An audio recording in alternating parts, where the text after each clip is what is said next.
One can't help but think about whether the rivalry with China today, how really will it shape the emergence of this new political order that seems to be underway in the US. The rise of China is one of the central events of the 21st century. The rise of India is becoming economically far more powerful if we stretch this out over the course of the 21st century. Do you see that the US is maybe adopting a more state-driven model that they've been accusing the Chinese of relying on? The more interesting question for America's future is whether America is going to become more authoritarian like China. I think we're moving out of Pax Americana and moving to a multipolar world. I expect it to be a world of lesser free trade. The transition to this new order is dangerous and perilous. The global populist revolt, this is what Trump embodies, and it's a rejection of the cosmopolitanism and diversity. We are in the midst of a culture war, civilizational war.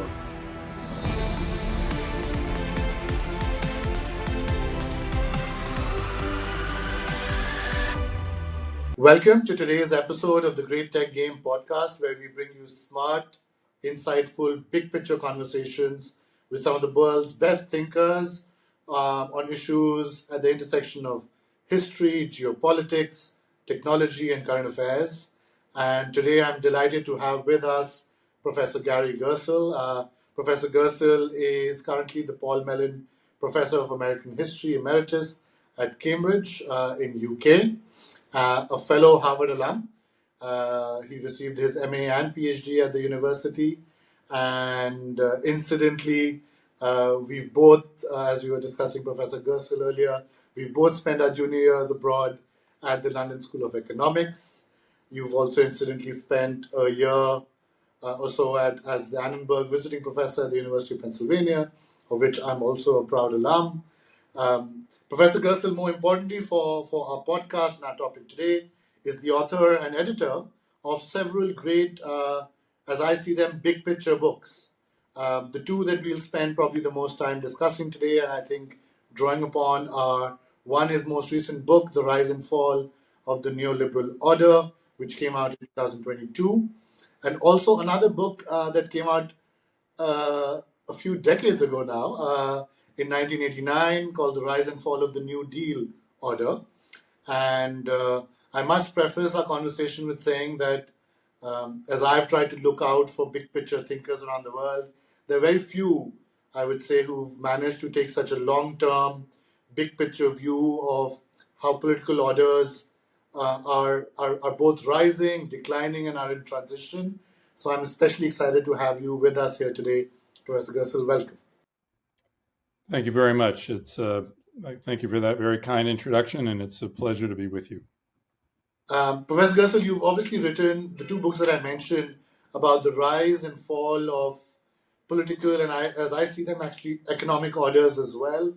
And today my goal is to really expand on some of the work you've done and the frameworks you've laid out in these books to do two things. One is to really leverage those frameworks and the history that you've laid out for your readers to make sense of the world order we're living in today, which clearly is a world order in transition.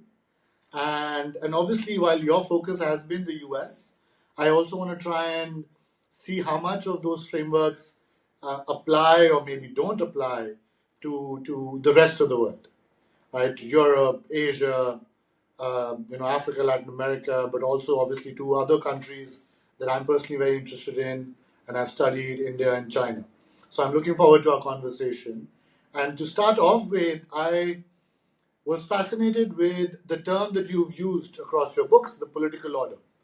So I wanted you to lay out actually the concept of the political order as you've described it, and also to maybe describe to us and to our listeners, what does it take to trigger both the rise and decline of political orders in our world? What does it take to create a new one? And how does this happen? Why do these transitions of political orders happen? Okay. Well, my decision to use the word or the phrase political order, which I've been using for quite some time now, as you noted with that 1989 book, is to find a way to talk about political developments or developments in political economy that cannot be understood within regular election cycles. So much of our attention when we look at politics is focused on elections. In the United States, it's a 4-year cycle. Other countries, it's a 6 or a 5-year cycle. And elections are such major events, and they are so theatrical in so many places, especially in vibrant democracies like India and in the United States, that they suck up all the attention. We're coming up in India on our general elections in less than a month now, and I know, obviously, maybe more importantly for the world order, the US is also slated for its very consequential election this year. Yes, and I am not enough in touch with India media, but I'm sure the focus on the election is intense. And in the United States, it's ramping up. It's also incredibly intense. And so these elections have to be covered. They are consequential, but not all developments in politics and political development can be understood in the small segments of time which elections define. And so my idea of political order is meant to help us rethink political time, to think about those developments that cannot be understood within discrete and short election cycles and have to be understood as developing over a longer period of time. And the New Deal order that I write about arose in the 1930s, crested in the 40s and 50s, fragmented in the 60s and 70s, so about a 40-year period.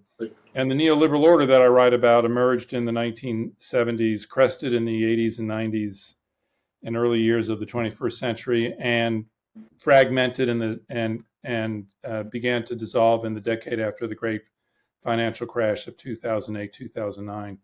So a similar period of time, around 40 years. Now, this is not an iron law of history that they have to be 40 years, and we also are not compelled to live in circumstances that are defined by political orders. We are living through a period of non-political order right now. It's an interregnum between the collapse of one political order and presumably the rise of another at some point. But these interregnums between orders can be long. So I don't want to suggest that we must always be living in political orders. In my conception of political order, a certain idea of political economy takes root and becomes so powerful that it shapes politics across the breadth of the political spectrum. It becomes something more than the project of one party. It originates with one party. The New Deal order originated with the Democratic Party in the 1930s, and the neoliberal order originated with the Republican Party in the 1970s. But in order to become something more than a political movement, it has to be able to command authority across the entirety of the political spectrum. And so it has to become something of a political juggernaut. It has to be able to win elections repeatedly. It has to be able to bend the opposition political party sufficiently to its will so that its core political economic program begins to seem like political truth. You can't really escape it across the entirety of the political spectrum. It requires a broad coalition of constituencies that can be assembled to support this project. It requires usually an eloquent spokesperson, Roosevelt in the case of the New Deal order, Ronald Reagan in the case of a neoliberal order, a general able to marshal the troops. It requires a jurisprudence, a set of court decisions that can uphold policy decisions that are being made. It has to have an array of think tanks that generate policy ideas in accord with core economic principles. It has to be able to articulate a vision of a good life that appeals continuously to various constituencies across the political spectrum. So it's a major political project that takes time to develop and takes time to gather the authority that it needs. And the key moment when I see a political order triumphing is not the first election or two, but later on when the opposition party to this political order comes into power and they feel that they have no alternative but to acquiesce to the political economic principles that they are supposed to be opposed to. And when the opposition party acquiesces to a core set of political economic principles, then we can say a political order has established itself. And then what I mean by that is that it's ordering political discussion through the entirety of the political spectrum. The core idea of the New Deal order was that capitalism left to its own devices was, yes, a system capable of generating vast wealth, but it was chaotic. It distributed wealth so unevenly that it led to political anger and political resentment. The business cycle was close to ungovernable heights, great heights, followed by severe and disabling crashes for the economic system. And that in order for the capitalism to thrive, it had to be regulated by a powerful central state, able to manage capitalism in the public interest, to manage the political the business cycle on the one hand, and to take an active role in redistributing some of the fruits of capital to a broader portion of the population, so that if not the entire population, then a very large part of the population would feel like it had some stake in this economic system and that rewards would be coming its way. So characteristic of the New Deal are broad social welfare programs, support for organized labor to give it leverage in its negotiation with employers, very progressive tax rates so that the tax rates on the highest income earners by the 1940s in the United States reached over 90%, a level that today would be considered un-American. And if you proposed it from either political party, you probably get you tossed out of politics immediately and consigned to the fringes. And these policies led to a narrowing of the gap between the rich and poor in American society. So if you want to look for the decades where the gap between the rich and the poor was at its narrowest in the United States, it was in the decades in which the New Deal order was triumphant, really the 1940s, 50s, and 60s.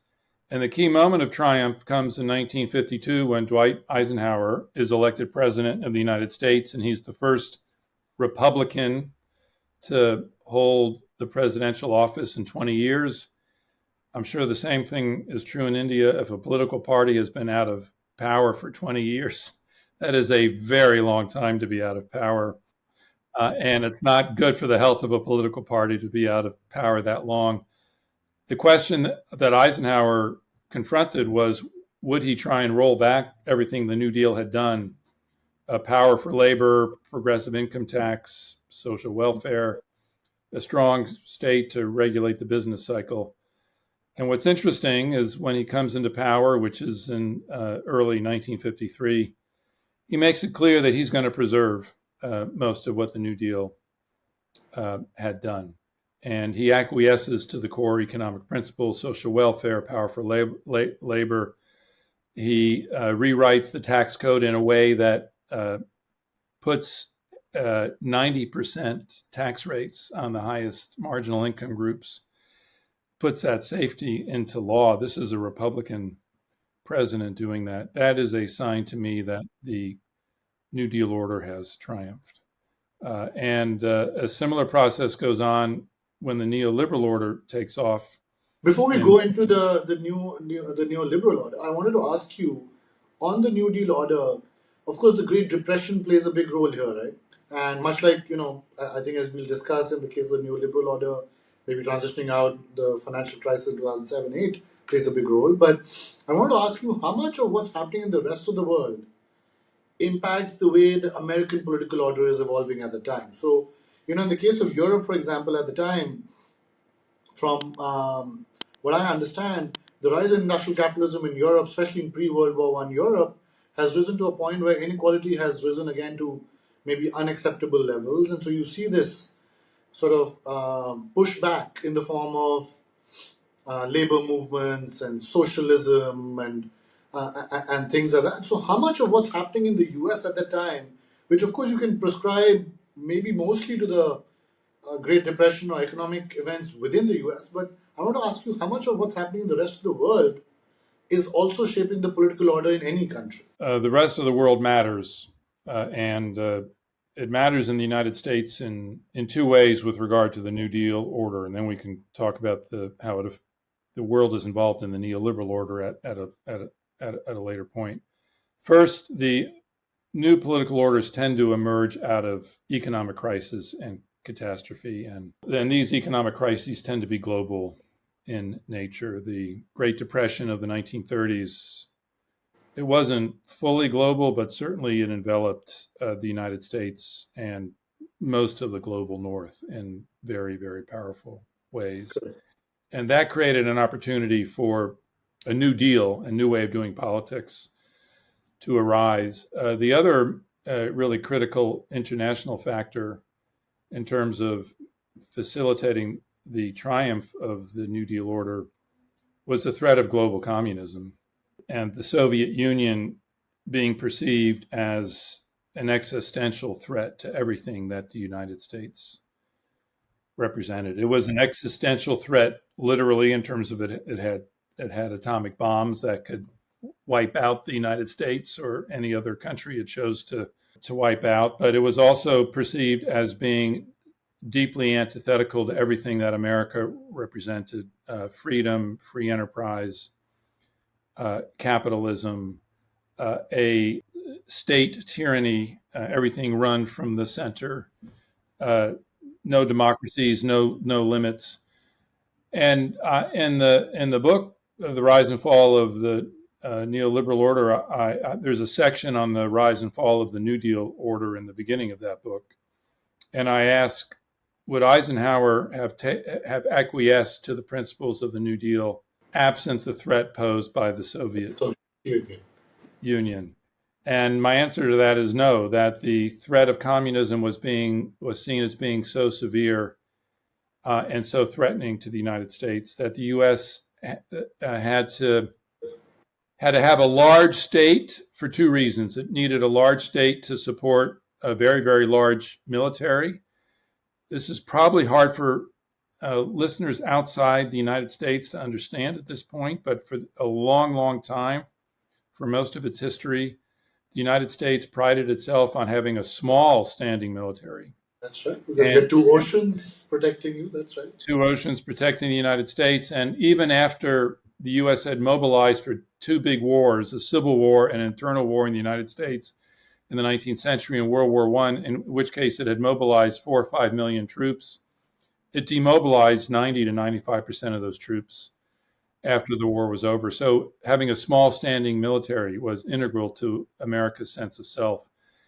Thus, to fight the Cold War, you can't have a small standing military. And the U.S. embrace of a very large military was a very different direction in its history. And Republicans did not historically support a strong standing military. So the Republicans were willing to tolerate something they had detested for a long time, a strong central state, in order to have a large military. The other reason they tolerated a strong social welfare state was that it was not clear in the 1950s which system could provide a better life for the masses of its citizens. And you will know this from Indian history as well, right? It is a communist or socialist system better for the masses of humanity, or as a capitalist system? This was not entirely clear in the 1950s. And so Eisenhower felt compelled to have a large social welfare state and redistribute the fruits of capital because the U.S. was worried that the Soviet Union and its supporters might be able to deliver a better life for the masses of its people than the United States could. And so for economic reasons as well as military ones, the Republicans had to contemplate policies that they otherwise would have rejected. I make the point in the book, and I stand by it, that absent the Cold War, I think the Republican Party would have dismantled the New Deal and everything that Roosevelt had done. They would have rolled it back. So here's a very dramatic instance where geopolitics and a sense of an international threat profoundly influences the political order in the United States, its ability to triumph. By the same token, the fraying of the New Deal order in the 1970s, mostly historians in the United States tell the story of the dissolution of the New Deal order for internal reasons. It's either race, civil rights, it can't do justice to civil rights, or else it's Vietnam, which is an international event, but it's an event in which the U.S. which initiates. It's not a war of necessity. It's a war of choice. But there are other international factors that profoundly affect the ability of the New Deal order to survive. And there are two shocks of the 70s. One is the reemergence of Germany and Japan as serious industrial rivals to the U.S. So a period in which the United States dominated the global economy unilaterally comes to an end. And the other is the mobilization of OPEC and a profound renegotiation of relations between the global South and the global North over who will control resources in the global South that the global North needs. In this case, of course, it's petroleum. So there's a profound alteration in relations between the global South and the global North that upsets the ability of the global North to conduct industry and economics as it had been doing. Everything the global North had been doing, the industries of the global North have been premised on a cheap petroleum economy that ceases to exist. So this is another example of how international events profoundly affect domestic politics and the rise and fall of political orders in the United States. Yeah, and as you were talking about, of course, the Soviet Union and the U.S. rivalry at the time, in that Cold War era, one can't help but think about whether the rivalry with China today will also shape, and how really will it shape the emergence of this new political order that seems to be underway in the U.S. Yeah, absolutely. The rise of China as an economic power is one of the central events of the 21st century. The rise of India in terms of global economic significance, if we stretch this out, India is not where China is, but it's becoming economically far more powerful if we stretch this out over the course of the 21st century. The impact on the global economy and the domestic implications of its impact on the global economy. These are very large forces at work. Now, China is not, even though China remains nominally communist, it's not really communist. I would call it Leninist in the sense of it has one party controlling everything. But it's not communist in the sense of wanting to promote world revolution everywhere, which is what the Soviet Union wanted to do. The Soviet Union believed that communism couldn't triumph fully in the Soviet Union unless it triumphed everywhere. China is not committed to this project of world revolution. That's one way in which it has really ceased to be communist. So I think it would be wrong to think that the political implications of China's rise are the same as those of the Soviet Union, but it is profoundly shaping the political economy of the world in the 21st century and thus geopolitics. And the political order the global political order that emerges from this current period of volatility is going to have China at the center, and India is not going to be far behind. Yeah, as you described the New Deal order where, capitalism has to be restrained in order to make sure that the fruits are more equally distributed across society. And then you describe the Neoliberal order, which says, hey, listen, too much of restraint now. Let capitalism reign free or freer, and you have these 30, 40 years of the neoliberal order where capitalism reigns much freer than it did in the New Deal order. You almost find the visual image that it evokes in me, for me, is that of a pendulum, right? So you go from one end and to the other end. And is there a pattern there? One, is your sense that the American political order, at least, is just moving from one spectrum to the other, and hence one would expect that whatever order comes next is likely to be closer to the New Deal order? That's one question that comes to mind. And the other question that comes to mind is this idea that you were describing of China, right, which is nominally communist, as they like to call it, with socialist characteristics, right? Is it that China is seeking to find a middle ground and has maybe found a middle ground that it's comfortable with, whereas the US is swinging from one end of the pendulum to the other? Or do you feel like that's not a fair characterization of the political orders in these two countries, at least? Interesting question as to whether China has found a middle ground that it's comfortable with. Because it hasn't made the transition that many people thought it would, right? With the economic integration in the world, and there was this whole theory that it'll become more democratic, etc. It seems to have retained certain political characteristics, but then on the economic side has obviously tried to adopt more capitalism. So it seems like there's some kind of middle ground it has sought to achieve. One can argue whether they've achieved it successfully or not, but it seems to me that your description seems to have the US swinging from one end of the pendulum to the other. Well, the U.S., the transition from the New Deal order to the neoliberal order was really a swing from one end of this pendulum to the other, from state regulation of the economy to removing state regulation of the economy and let the animal spirits of capitalism soar and be free. You described it well and pithily in your own statement. There are certainly forces in American society now, political forces, seeking to swing the pendulum back, and this is central to the Biden presidency, which sees markets having been free too much from any kind of regulation, and that a stronger regulatory state must be built again to manage capitalism in the public interest. So the Biden administration certainly wants to. I'm uncomfortable with the metaphor of the pendulum because because it has an automatic element to it, right?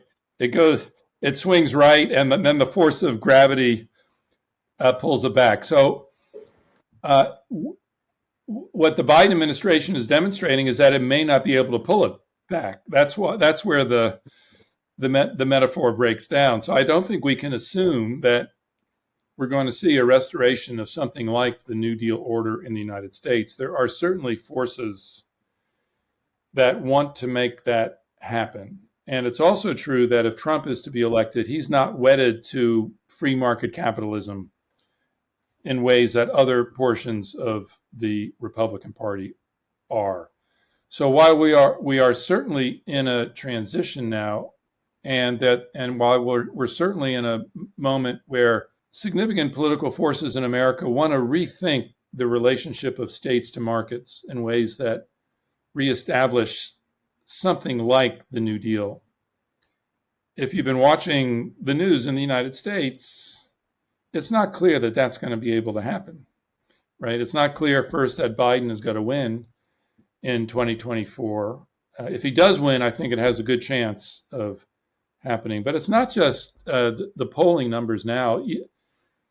The support for what Biden is trying to do economically, which I regard as quite significant. I think he's got 3 or 4 major pieces of economic legislation that, if given time, will put the U.S. economy on a different course. Like the IRA? Like the misnamed IRA. Let's call it the biggest investment in green energy. And R&D. For your listeners, IRA is the Inflation Reduction Act. It's got nothing to do with inflation reduction. It was named that way to get a couple more votes that he needed to get it through That's right. Congress. It is the biggest green investment that the U.S. government has ever made. It's very, very important. $400 billion, $1 trillion infrastructure bill, the biggest infrastructure bill since Eisenhower's interstate highway system of the 1950s, and then a major effort to reshore the manufacturing of chips to the United States. These are major pieces of legislation, huge amounts of money. But the part of the surprise to me about the Biden presidency is that has not given him a boost. It's not reflected in the polling. It may be just that he needs more time, and that if he has another 2 or 3 years, we will see profound support. It takes a while for these investments to bear fruit, right? In terms of employment and things like that. That's right. Yeah, for people to see the new factories having taken shape, and the new jobs that have been created, and a decrease in the dependence on petroleum. It may be that there's simply not been enough time, but it's the New Deal gathered support much more quickly than Biden is gathering support. So I can't say with assurance that the pendulum is going to naturally swing back the other way. And part of this moment is its unpredictability and its volatility. And there are not economic laws that dictate this is going to happen and that's going to happen. With regard to China, the philosophy that governed bringing China into the World Trade Organization and to the global economy was that, yes, China does not have political freedom now, but we know that if you promote market freedom, if people have freedom in terms of the economic choices they're making, they're going to want freedom in terms of the political choices they're making. Of course, that's the assumption that hasn't played out yet. And the United States policymakers and much of the world has now abandoned that philosophy because, for the reason you suggest, that China seems to have found another way where it is marrying economic freedom to a form of state capitalism that denies Chinese people their political freedom. Now, if I'm remembering what you said correctly, you said, has China found a stable middle ground? Something it was seemingly comfortable with.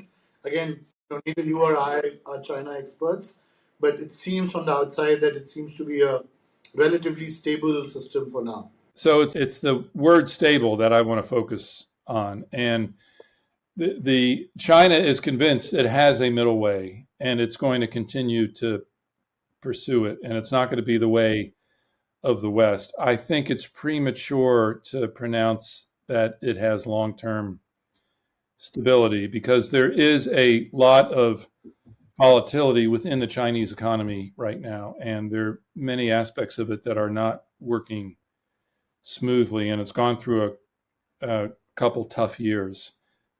Is this just a momentary period of toughness that will soon be replaced by the incredible growth rates that we have seen over the last decade? Or is there a way in which China's own exposure to the global economy is generating volatility that, in fact, is going to make the party state, the Communist Party state, it's going to make it difficult for it to control things? In other words, will there be much more instability in China's middle way than... That's right. I think that's an open question. That's right. The other analogy I want to get your views on. So you mentioned how in this fight between capital and labor, right, that we see reflected in the Cold War, right, between the leader of the capitalist world in the form of the US and the leader of the communist world in the form of the Soviet Union, it seems to me that the New Deal helps the US find its middle path at the time, where it says, yes, I need to make sure that there's not too much inequality, as you were saying. And so it sort of adapts. You can maybe even, at the risk of maybe being too provocative, say it was capitalism with certain socialist characteristics, right? The New Deal. The Chinese are trying to do something similar, maybe. But I want to ask you on a different dimension. The Chinese model, the economic model, has always been seen as a state-led capitalism model. where the state says these are the industries we want to go after, here are the resources we'll push into those sectors, and then hopefully we'll see the emergence of large firms in that can then go global and fuel the Chinese export-led economy as well. It seems to me that the legislations you're referring to that the Biden administration has pushed through, like the IRA, like the Inflation Reduction Act, also similarly envision a much larger role for the state and state investment.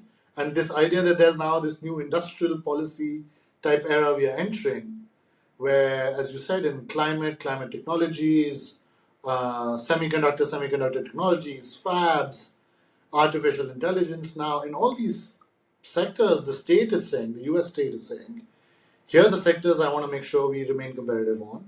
And it's almost this geopolitical competition with the Chinese that's leading them in many ways to do what they've done with the IRA and the CHIPS Act and so on and so forth.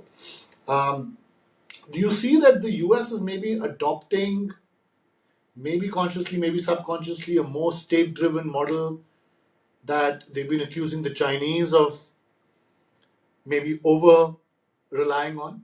Well, the U.S. has certainly veered in the direction of a state-driven policy, a set of policies to guide industry. But the U.S. also has its own indigenous sources of industrial policy. The 1930s and 40s, this was part of the New Deal. There was quite a lot of embrace of industrial policy. And also the military-industrial complex of the Cold War is a form of industrial policy. We don't immediately think of it as industrial policy because the adjective or the noun military precedes industrial. It's driven by military imperatives, but those military imperatives involve choices about which industries to support and to what degree. And of course, it's about the building of missiles and nuclear warheads.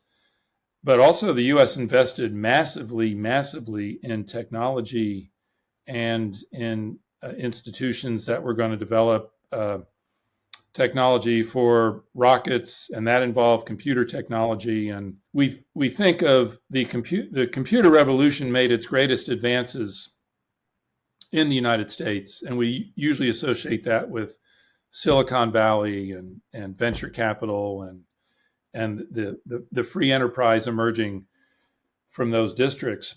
And that's true up to a point, but that probably would not have happened without the massive investment in research and technology that the United States made for Cold War reasons, really from the 1940s through the 1980s. The IT revolution is built on a very big platform of state-directed research, state-directed industry.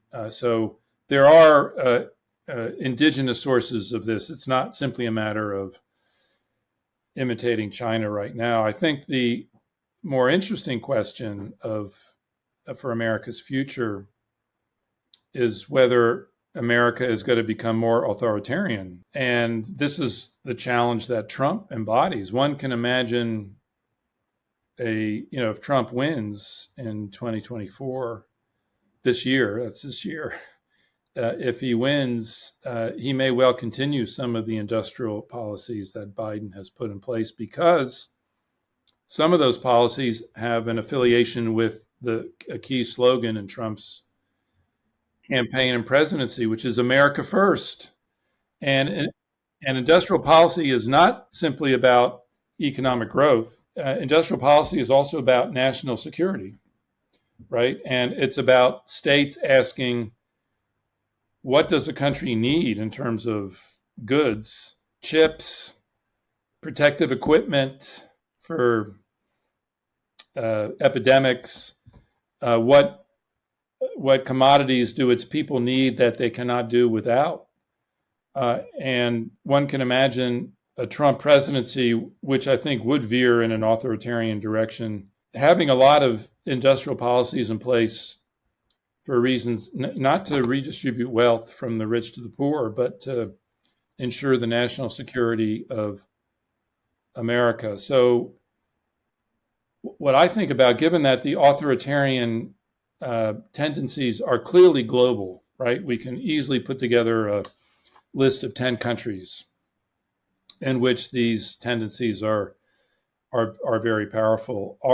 Is that going to be determinative of the political order that's the global political order that's going to emerge, or may be emerging at this very moment, and will shape the 21st century for the next 20 or 30 years? Yeah, yeah. No, I think that's a fascinating question, right? And I think a very consequential one. Um, you've also spoken about this idea of a strong state, where, as far as I understand, you've spoken about the fact that a strong state needs to be strong so that it can ensure adherence to the rules of the market, so that capitalism or players and enterprises do not misuse or abuse the free market environment. And now, of course, you're speaking about the threat of authoritarian states. How do you make that distinction between strong states and authoritarian states? At what point do you feel strong states turn into authoritarian ones? It seems to me there's a very fine line, but I want to get your views. At what point does that strong state that you want for a free market sometimes, just maybe without even thinking too much about it, veer into a more authoritarian version? Well, it depends who you ask in America. Herbert Hoover, Franklin Roosevelt's opponent, thought that Franklin Roosevelt was creating an authoritarian state under the guise of the New Deal in America.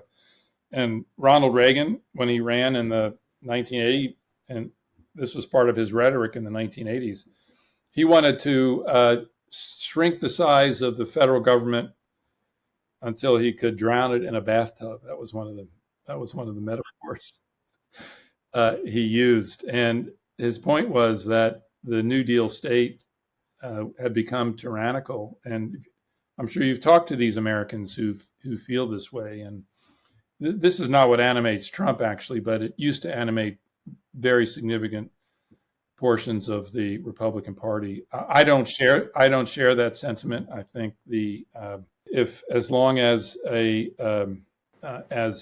government comes to power democratically, as long as it obeys the rules of the Constitution, as long as any effort to amass too much power can be pushed back against by a judiciary that is truly independent of the state, of the executive. I mean, the judiciary is part of the state. I think a strong and robust independent judiciary, having reference to laws that are independent of executive orders being promulgated from the center.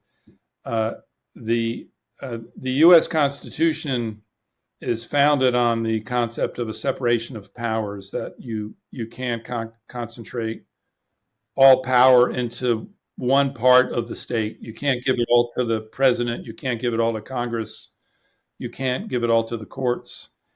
And as long as that formula continues to be followed, which is the constitutional imperative and mandate, then a strong state will not tip over into an authoritarian state, except in circumstances where the Constitution is suspended, which happens when, in times of war, this happens, and for the sake of fighting a war, and the U.S. has done this, certain provisions of the Constitution are suspended for the duration of the war.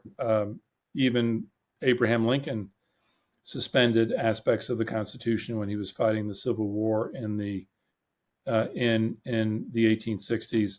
The other way in which it happens is when the practice of democracy seems to be so decrepit, so ineffectual, so unable to develop policies that the people want and need, that they begin to become skeptical of whether a democratic system can work, and they begin to yearn for a strong man. Think of Trump, who says, I embody your will. These constitutional limitations should not apply to me. I can express your will. I will get things done. What it says on a piece of paper written in the 18th century has no meaning, that is when a strong state tips over into an authoritarian state. Yeah, yeah. The other dimension of the state that I want to now get into is its relationship with corporations, right? Which is very much tied into this idea of the pendulum analogy that I know you're not fully comfortable with. Is capitalism, of course, the key players are corporations. Um, Often, when capitalist corporations are very strong, they need a compliant state, right, or a smaller state. So, I want to ask you about this tug of war. In my own book, The Great Tech Game, I write about this in the context of a tug of war. That there's a tug of war between corporations and the state that's been going on for a while. In the Indian context, we've seen the East India Company and the British Crown having that tug of war at some point a few hundred years ago. Even today, countries around the world are battling for control, as I see it, with big tech firms that are becoming stronger and stronger and stronger. Of course, they're not the first ones. There's big oil that has preceded them, big telecom that's preceded them.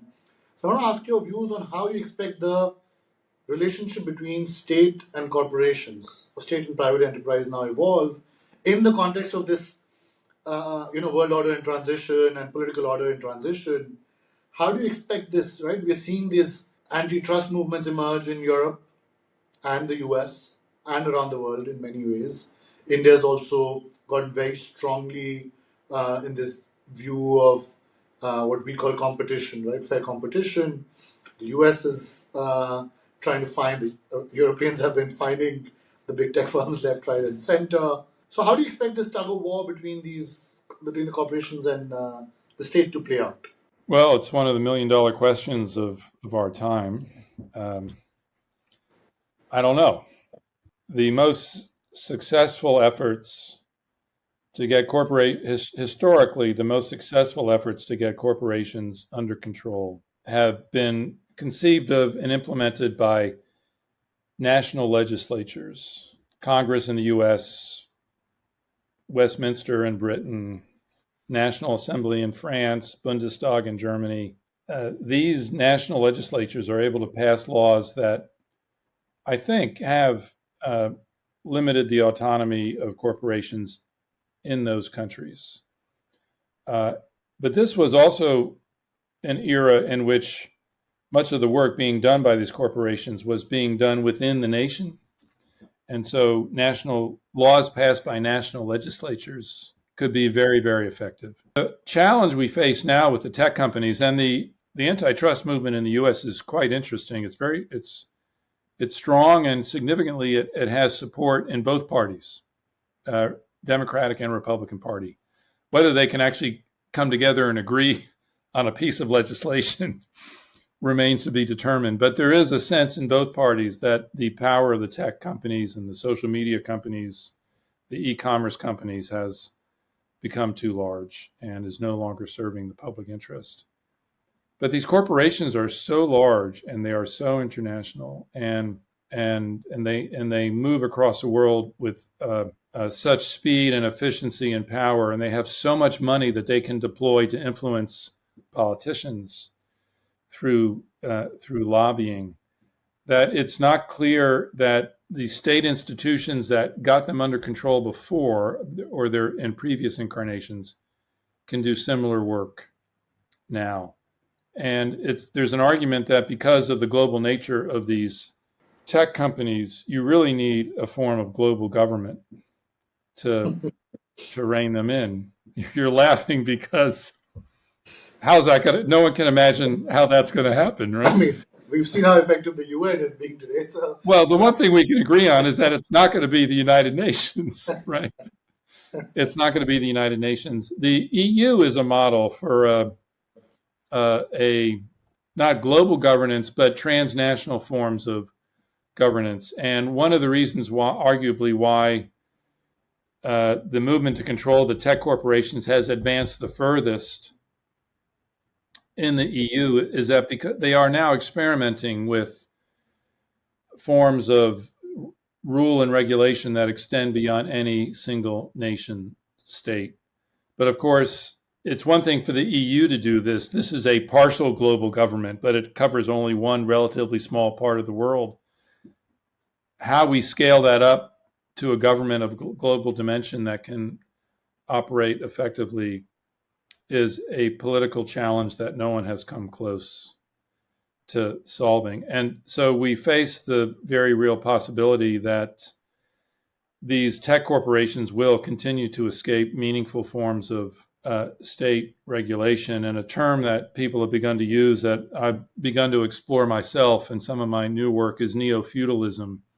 And what Neo-Feudalism means is private, stripped to its essence, private districts of power that are so strong that there's no centralized government set of institutions that can rein them in. And this was a time when the power in the world, this refers to early modern Europe, but I'll bet it refers to early modern India as well, where the power was located.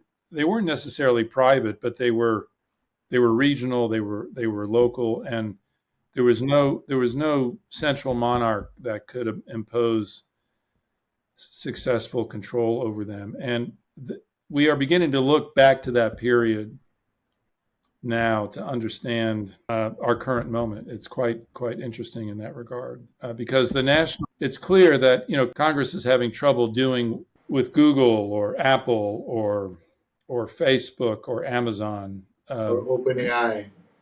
Yes, what it was able to do with powerful corporations of the past, and so we are in this dilemma of the most effective institutions of public governance are national, and the most powerful institutions of private corporate power are global. And we have not solved that problem, and there is no immediate solution on the horizon, even though there is global support for bringing these private corporations more under some kind of public control. Yeah. Along with this idea of this neo-feudalism that you just mentioned, which I think is a very interesting concept and an interesting analogy to explore, in countries that were colonized during the colonial era, including countries like India, there's also this idea of digital colonialism, right? That some of these tech firms might also represent a modern day East India Company, where the relationship with certain countries and the resources of that country, let's say, namely data, etc., are extractive in nature, right? So one I wanted to share that I think the feudalism concept is something I've not explored much, but I will definitely dig into. But I have been digging into whether the analogy with colonial enterprises and the colonial relationship between colonial master and a colony, whether that analogy even stands in the context of big tech firms and their relationship with at least developing countries, and not maybe the US and Europe, but other countries around the world. Well, I would say, I think that's really interesting, and it also makes sense of the movement on the part of former colonized countries or countries that feel themselves to be weaker in the remnants of the global order that we have, to their efforts to erect digital walls around their country so as to be able to develop tech systems that are independent of these global Western imperial corporations. So, of course, this time around, they're not just Western, right? I mean, one can argue that the Chinese big tech firms are possibly going to adopt similar models of relationship with countries that they expand to, right? So I think this time it's not just purely American or Western big tech firms. It's also Chinese and maybe tomorrow European or from other parts of the world. But the implication of what you are saying, that the inability of governments, even let's say the US government, which presumably is a much stronger government, much more capable government than, let's say, a government in a smaller country in another part of the world, even a strong, seemingly strong government to be unable to rein in private corporations, then of course has clear implications for whether we will actually move back, again to use that pendulum for a second, that far towards the other extreme. As I think I said earlier in our conversation, that you might not even be able to go that far back because this time around the corporations are global, the corporations are maybe much more sophisticated in knowing how to escape from the tax and other weapons that typically a state uses to rein these corporations in. Yes, absolutely, and that's why the pendulum analogy is flawed, as though there's some natural force of gravity that's got to necessarily carry this back. Though of course people might be that gravitational force or this natural force, right? I think even if governments are not people, or vibrant democracies might serve as that force. But it won't be gravitational. It won't be natural. It will have to be something that people consciously and deliberately mobilize. And and as testimony to your point about corporations escaping control, let me ask about one of Biden's early proposals in his presidency, which was very prominently displayed, and we haven't heard a peep about it now in 2 years, and that's the the global corporate tax. That's right. The minimum tax. That's right. The minimum tax that had a lot of momentum behind it during his first year. When was the last time you heard anyone talking about that? When I was writing my book 2 years ago. Yeah, so no one's talking about it in the United States. So there's a lot of energy now behind reining in the big tech companies, and also there's legislation passed by the House of Representatives to force a sale of TikTok if it wants to continue to operate in the U.S. It's not clear it's going to get through the Senate, but the agitation is there. The political mobilization is there, but the instruments of control and regulation may not be there, and that's one way in which this moment may be different than past moments, and why we can't assume that the pendulum is going to automatically swing back. Yeah. So just continuing on that, so what does this future world order, if you were to now, and I know this might be a bit speculative, but if you were to go basis, obviously your own work and some of the pieces we've discussed today as well, that corporations might not be able to be reined in so much. There is the geopolitical competition between the US and China that's most likely also going to impact domestic political orders in both these countries and possibly other countries. The lack of ability to have a global governance, right, as is evidenced by the conversation we just had about the inability for a global minimum tax to be imposed. So in light of all of these things that we do know, what does this future global world order or global political order look like to you, most likely? Or what are some of the key principles that at least we can say it might be built upon? Well, I think we're moving out of Pax Americana, an American peace imposed upon the world by virtue of its power, and I think we're moving to a world, a multipolar world, as opposed to the unipolar world, which is characterized in the neoliberal order with America at the center, pretty much of everything. And as I see it, if I look forward 30 or 40 years, and you should not trust what a historian like me is going to say about what's going to happen in 30 or 40 years, because my expertise is located in the past, not the future. So this is purely speculative. I imagine a world of 4 or 5 different blocks, regional blocks, each led by a hegemon dominant in its sector. And China's certainly going to be one. The U.S. is going to be another. The EU, I expect, will be a third. And then probably Russia, and a fifth, India, possibly Brazil. And that the order is going to have to work through the negotiations that these regional hegemons have with each other. And I expect it to be a world of lesser free trade, not eliminated. It's not going to be a world of no trade, but less free trade than had existed before, where considerations of national security understood not just militarily, but what goods does every society need? What goods does every society have to keep out? And here I'm thinking of human goods, the vast refugee flows that are happening already and are going to intensify because of the climate crisis. This is something that every country is facing. You know it in India, where there are going to be tens of millions of people. Literally, the land disappears beneath their feet, right? As the water rises, or areas that they had been able to eke subsistence agriculture out of are no longer sustainable. So there's going to be not just more rules governing the movement of goods, but more rules governing the movement of people, which is a very pressing issue. And I think the world can work as a multipolar place. But if we look for a time when the world had a multipolar world order, we're probably back to the first half of the 19th century, before Pax Britannia, before Britain became the world hegemon. We're probably talking about Metternich and the Congress of Vienna and the settlement coming out of the Napoleonic Wars. What I mean to say is that the world does not have immediate experience with this kind of global order.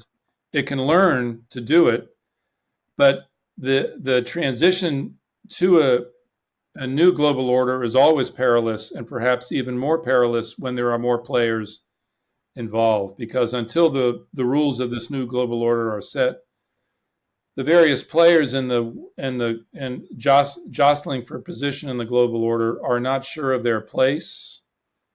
They are not sure where the boundaries of their power lie.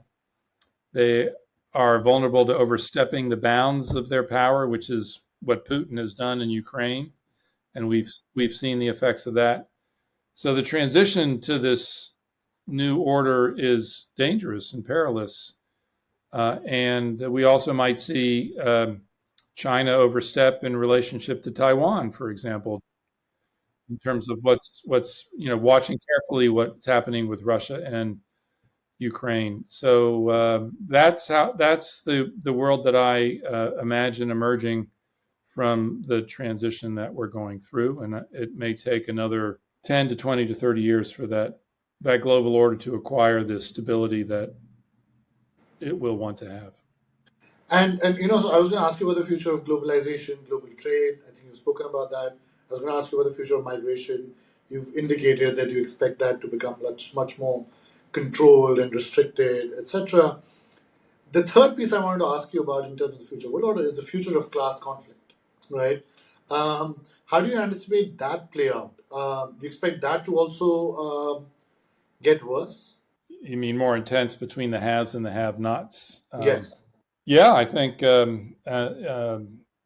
if efforts to redistribute some of the fruits of capitalist growth fail, I think the breakdown of the neoliberal order is intimately related to a lot of people feeling left out of the benefits and fruits of this political order in a global sense. And a lot of the conflicts and the populist surges around the world that we have been seeing is a form of class conflict between the enemy seen as global elites, private corporations, and the states they are seen to control, and districts of multiple countries where people feel left out and feel they have no control.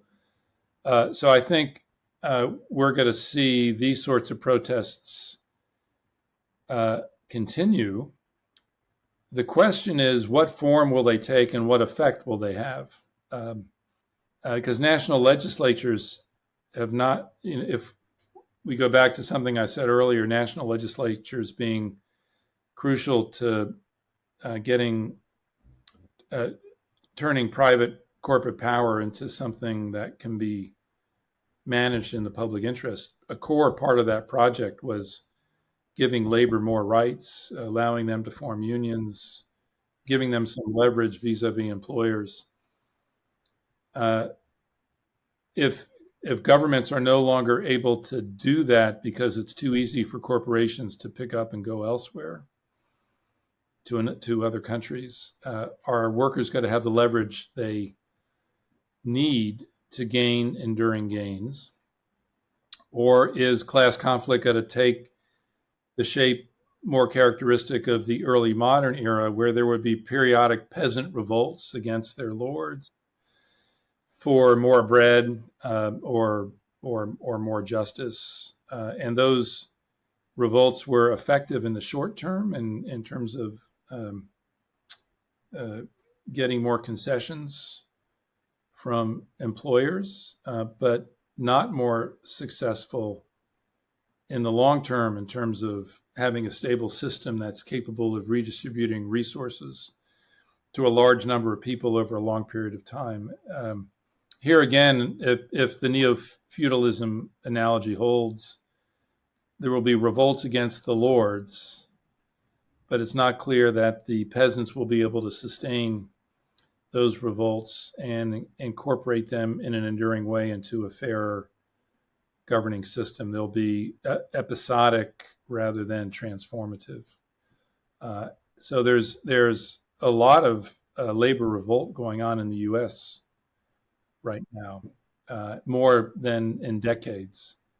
But it's not clear yet what the enduring gains of those uprisings will yield. So class conflict, yes.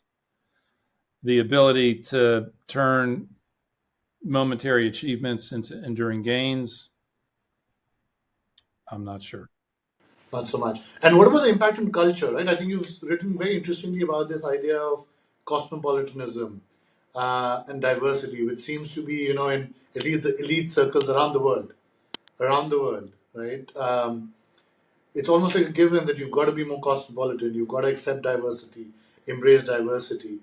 But then if you put it all of what you've just described, this pessimistic view that you also just described, right, that you expect might happen, you also expect that the culture of our world and the culture of the elites will also change. Like, are we looking at more nativism, more conservatism in our cultures as well around the It's world? happening.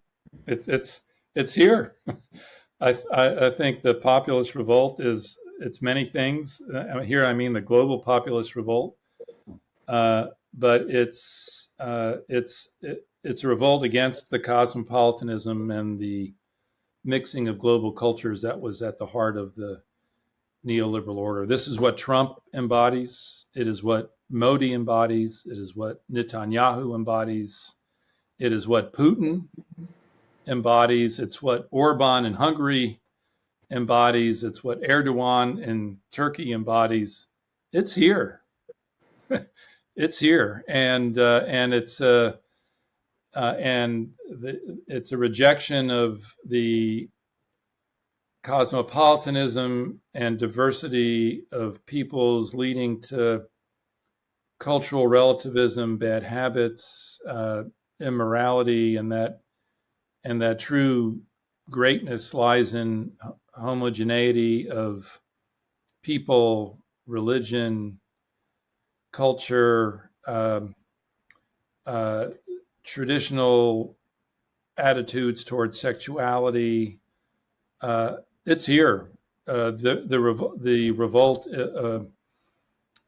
against cosmopolitanism is with us, and if that revolt weren't going on in the U.S. right now, I would say Biden would be a sure victor in this year's election. And it's a measure of the power with which people feel that, and it's that combined with economic insecurity, a sense that the cultural coordinates of their world have been rendered unrecognizable, that is fueling what is a global populist revolt. So we are well along in the revolt against cosmopolitanism. And so, would you even venture, like, I know I've already asked a historian to look into the future, but would you venture to even think about or suggest, if you were today an entrepreneur, if you were a global corporate leader, if you were a political leader, how would you start to navigate this complex transition that seems to be underway? That's for you to answer, not me. No, it's for them to answer. We are here just pontificating on whether we I, suggest something. uh, I've talked to a lot of these people, and after my book has generated a lot of interest among these groups of people, much to my surprise, because I don't think of my writing um, as being of interest to venture capitalists or hedge fund managers or or or people who have global economic projects in mind that they want to launch. So I ask, why do they come to me? I don't, because my knowledge of financial markets is not that of an expert. I think they're coming to me because they understand that their calculations of risk have to be different. These are people they're not looking for the short-term gain, right? They're looking for investments that are going to bear fruit 5, 10, 15, 20 years. And they understand that the calculation of risk has changed profoundly in the world, and they don't know how to calculate that risk.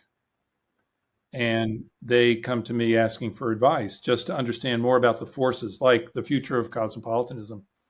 Cosmopolitanism is not dead. If you come to America and go to the right places, if you go to New York, San Francisco, Yeah, you think it's thriving. Yeah.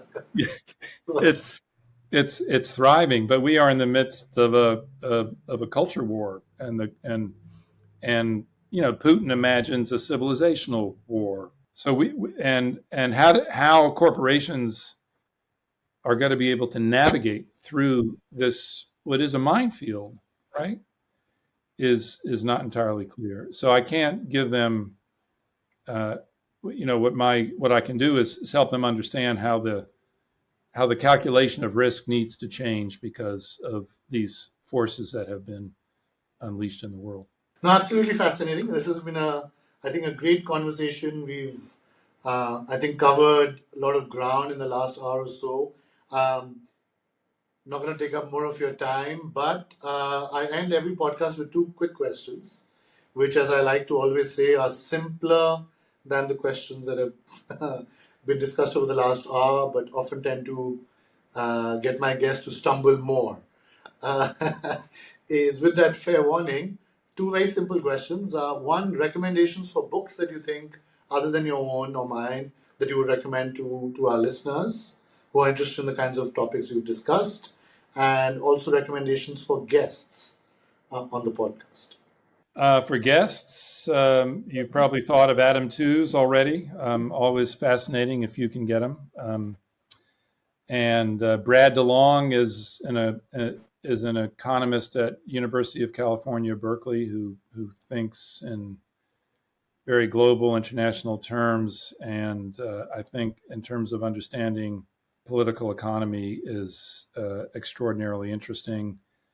Quinn Slobodian, whose work you might be familiar with, has a recent book called Crack Up Capitalism, which is about the efforts of capitalists to escape political polities altogether, and he's got a really interesting viewpoint on on the world. If you ask me for recommendations that have to do with the culture war that we've just been discussing,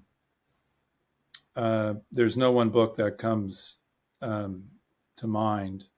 I'll have to think about that some more. Because I am very concerned about the 2024 election, am reading a lot about internal U.S. politics right now, which may be less of less interest to your global listeners.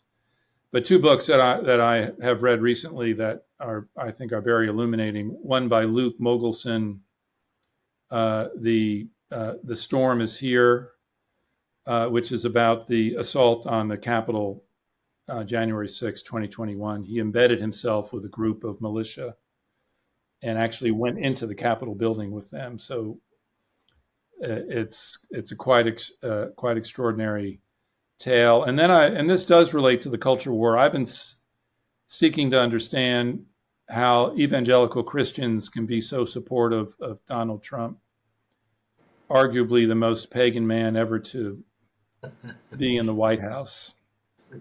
And there's a book by Tim Alberta, who is a lead correspondent for Politico, called The Kingdom, the Power, and the Glory, where he takes you deeply into the evangelical world of America, trying to understand their view. And if you want to understand the revolt against cosmopolitanism, so I'm coming back to something I didn't think I'd have a recommendation on.